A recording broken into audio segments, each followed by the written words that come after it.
જય કુખાર મેળીમાં કુળદેવીને પ્રાપ્ત કરવા માટે શું કરવું જોઈએ તે વાત ઉપર માતાજીએ શું કીધું આપણે આગળ વિડીયોમાં જોશું। જય કુખાર મેળીમાં માતાને પ્રાપ્ત કરવા માટે કુળદેવીને કદાચ એની ભક્તિ કરવા માટે કોઈ દીકરા દીકરીઓ અયોગ્ય નથી। એટલે ક્યારે એવું વિચાર નહીં કરવો કે મારાથી ભક્તિ ના થાય, હું તો આવો નીચ છું, હું તો આવો પાપી છું, આવો અધર્મી છું, મારાથી ભક્તિ ના થાય, મારું કામ ભક્તિ કરવાનું નહીં। આવું કરી અને નિરાશ ના થતા દીકરા દીકરીઓ દરેકને કહીશ, તમારી માં છે ને એની જવાબદારી છે, તમે ગમે તેટલા મેલા હશો ને પણ ચોખ્ખા તમારી માં કરશે। આજ કઈક નિરાશ એટલે થઈ જતા હોય છે કે મારી હવે ભક્તિ કરવી ને પણ મારું મન હારું નહીં, મારા વિચારો હારા નહીં, આળસ ગમતું નહીં, તો બધાને આવું થતું હોય શરૂઆતમાં। પણ છતાંય તે એવી પરિસ્થિતિ ભાઈ તે કદાચ તમારી માતાને પ્રાર્થના કરે જ રાખો, જીવ આળસ આવો કે વિચાર આવો કે ગમે તે, પણ તમારી માતાને કગરે રાખો ને મારા જેવી માતાને મોને રાખો ને, એક દાડો તો તમારી માં છે ને જોઈ લે કે દીકરાને ખરેખરમાં મારી ભક્તિની ભૂખ જાગી છે, કે દીકરીને મારી ભક્તિની ભૂખ જાગી છે। એ દાડ માતા ખાલી દ્રષ્ટિ નાખશે ને તમારી પર તો આમથી તમારી અંદર ભક્તિ જાગૃત એવી થઈ જશે ને કે 24 કલાક મહાકાળી મહાકાળી, ચામુંડ ચામુંડ, હરસિદ્ધિ હરસિદ્ધિ કરતા થઈ જશો। અને 24 કલાક જેના મુખેથી કદાચ માતાનું નામ આવતું હોય 24 કલાક રક્ષણ કરે, કોટાની વાડની જેમ તમને ઠેકર ના વાગવા દે, આવું મેલડી માતા બોલું છું।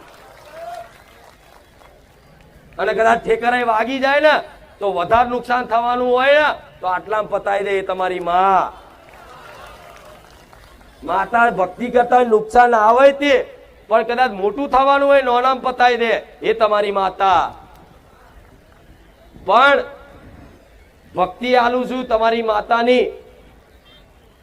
આ કદાચ કોઈ દીકરી ખોરો પાથરીને માગે તોય, કોઈ દીકરાઓ હાથ ઊંચા કરીને હાથ જોડીને માગે તોય, પણ હું ભક્તિ આલવા બેઠી તમારી માતાની। અને આ લઈને જાઓ ગોળાઓ ઘેર, ચોય બારે જા ધામ ઓટા ફેરા, રવિવાર ભરવાની જરૂર નહીં પડે, આટલી ગેરંટી, વિશ્વાસ રાખજો। હું ખાલી મારી નામના નહીં પણ મારા ધર્મનું નામ ટકી રહે ને, દેવી શક્તિનું અસ્તિત્વ ટકી રહે ને ઘેર ઘેર, એના માટે મારા ભગવાને જાગૃત બનાવી છે। નહીં તો લોકો આજે માતાઓને ખાલી નોની અમથી કોમ વાળી સમજી લીધી હતી બધાએ કે માતા એટલે શું, નારિયો લાલન કોમ કરી આલે, ના થઈ જાય તે થઈ જાય। અરે માતા તો એ છે તમારો જન્મથી લઈ અને છેક મોક્ષ સુધી તમારી માં તમારી કુળદેવી જોડે જોડે રહે। એ ઉદ્દેશ પૂરો કરવા માટે તમારી જોડે જ રહેતી હોય 24 કલાક, પણ દીકરાનો માર્ગ અવરો હોય। તમારે ખરેખરમાં તમારી માતા સિવાય તમારો કોઈ માર્ગ હોવો જોઈએ તો કે મારી ભક્તિ જ આખો દાડો કરીશું તો કામ ધંધો કોણ કરશે, આવો પ્રશ્ન થતો હોય। દીકરી એવું કે મારી આખો દાડો ભક્તિ જ કર્યા રાખીશું તો અમે ઘરનું કામ કોણ કરશે, આવા પ્રશ્ન થતા હોય ને તો છે ને જે બી કાર્ય કરો ને એ તમારી માતાને સમર્પિત કરી દેવાનું। કે કોઈ દીકરી રસોઈ બનાવે ને તો માતાને એવું કહે કે માં હું રસોઈ બનાવતા બનાવતા તને યાદ કરું છું, પણ રસોઈ બને એટલે માં પેલી હું તને ધરાવું છું, તો એ રસોઈનો જેટલો ટાઈમ બનાવશો ને એ બધો તમારી માં ભક્તિ ગણી લેશે।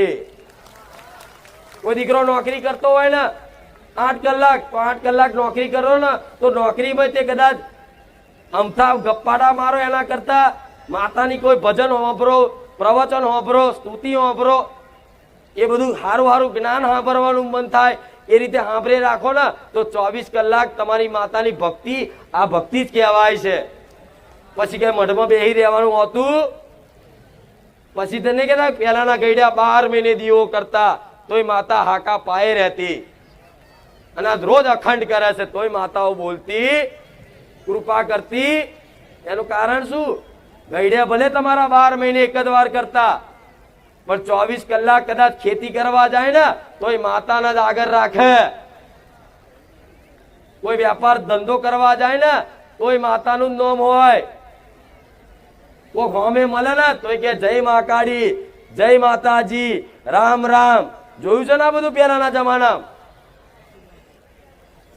ગમે તો ચોક મહેમાન ગતિએ જાય ને તો કે છે કે રામ રામ, જય માતાજી, આવું બધું બોલતા. એટલે એમના મુખેથી 24 કલાક માતાનું નામ ને એમનું સ્મરણ રહેતું ને એટલે માતાઓ 24 કલાક. કોઈ કહે છે કે અમારા બાપ દાદાને પાઘડીએ માતા હતી, કોઈ કે અમારા બાપ દાદાના કોડે માતા હતી, કહે છે ને આવું બધું. કોઈ અમારા બાપ દાદા કંડિયામાં માતા હતી, આ બધું કહે છે ને. તો તમારી માતાઓને મોટા મઢ નહીં જોતા, તમારા વડવાઓની પાઘડીએ રમવા વાળી તમારી માતાઓ છે. અને એ પાઘડી એવી માતાને કદાચ પાઘડીમાં રાખે ને તો તમારા એ વડવાઓનું પાઘડી ક્યારે કોઈના શરણમાં ના પડવા દે, એ તમારી માં છે. પણ આવો હેત ને પ્રેમ જોઈએ છે માતાઓનો, તારે કૃપા થાય. એમને એમ થાય મારી અમારે બધું કરું પણ અમને કશું આવડતું નહીં. એટલે વિધિની જરૂર નહીં. આમાં કોઈ વિધિની જરૂર કે આ રીતની વિધિ કરો તો કુળદેવી પ્રસન્ન થાય, 5 ચાંદલા કરો, સાથીઓ દોરો તો જ પ્રસન્ન થાય. અરે કોઈ દીકરાને સાથીઓ ઊંધો દોરતા આવડે ને તો એ માતા સ્વીકાર લે કે દીકરાને ભલે હજુ જ્ઞાન નહીં પણ એનો ભાવ ચોખ્ખો છે. થાય કે નહીં એવું? કોઈ દીકરાને આરતી ઉતારતા ના આવડતું કે ઊંધી આરતી ઉતારે ને પણ માં જોતી હોય કે દીકરો ભલે આરતી ઊંધી કરતો મારી પણ દીકરાનો ભાવ તો જો. એ ભાવ ન જોવો છે. એ તમારા એ વિધિની નિયમો નહીં જોતી, એ પ્રક્રિયા નહીં જોતી, એને ખાલી ભાવ જોઈએ છે. એટલે તમને કોઈ વિધિ પૂજા પાઠ કરવાનું આવડે નહીં ને તો કઈ નહીં, જેવી આવડે એવી ભક્તિ કરો. અત્યારે તમને જ્ઞાન ના હોય ને તો એ માતા મને કોઈ જ્ઞાન નહીં પણ મને જેવી રીતે આવડે એવી તારી ભક્તિ કરું છું, કોઈ ભૂલ ચૂક હોય માફ કરજે, તો તમારી માતા છે ને એ બધું સ્વીકાર કરી લેશે. નહીં તો અમુક લોકો તો એવું વિચારે કે માતાનું કે ભક્તિ કરવી એટલે રમત વાત નહીં, જેટલું ડગલે પગલે ધોન રાખવું પડે. સેજ ભૂલ થઈ જાય ત્યાં માતા પાડી દે. એટલે આ બધા વહેમ કાઢ નાખો, ડર કાઢ નાખો. તમારી માં કરુણામય છે, દયાળુ છે.